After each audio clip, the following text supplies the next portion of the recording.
expecting something. But as a little child, because for the most time, a little child is very open.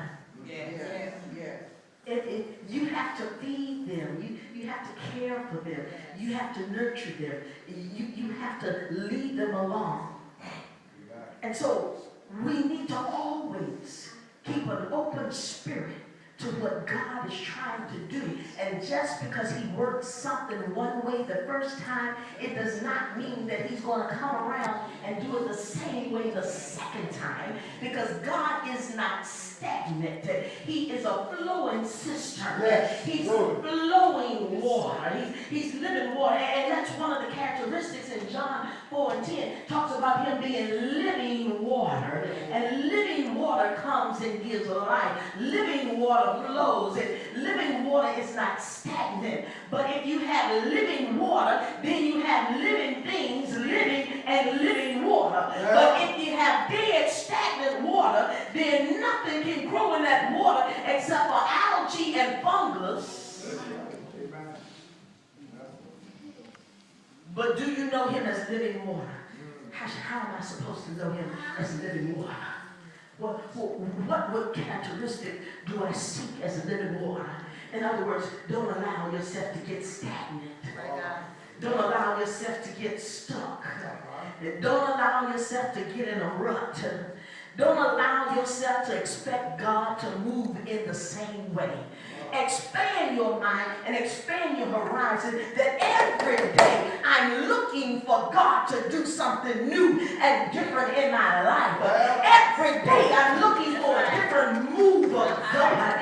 Every day I'm desiring and I'm hungry something different from God. Why? Because he's an omnipotent God, all powerful, omniscient, all knowing God. He's infinite, and so if he is an infinite God, why should I try to just put him here in the palm of my hand? Amen. When something lives, it moves and it breathes, and we got to understand that our God is a moving God. He's not a God that's just static all the time, or just stagnant all the time. But we got to learn to move with him when he's moving. That's why some folk have missed the glory cloud in their life, because God has moved all the way over here, and because they experienced him over there, they're still over there looking for a move of God.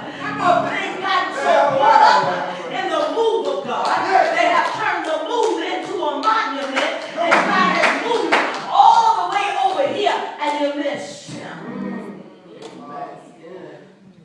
So he healed your body one time.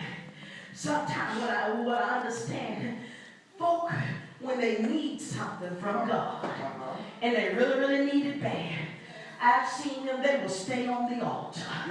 Every time you look around, they on the altar. They will break out to 5 o'clock prayer, 5 a.m. prayer. They'll be there when the church is open. They'll be there. But as soon as God bless and give and begin to fulfill the requests that they have before God, sometimes they get a little loose with the prayer life. Why? Because I got it now. And when you're back away from God, you're backing away from the hand and the blessing that gave you. And then sometimes you think that now you are responsible for keeping what God gave you. You're responsible for making it work. You're responsible for everything going straight. If God gave you that man, if God gave you that church, then let God continue to maintain it.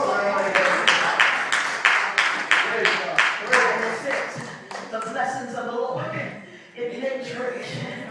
I'm maybe paraphrasing a little, and it adds no sorrow. But if God bless you with something, then why does it?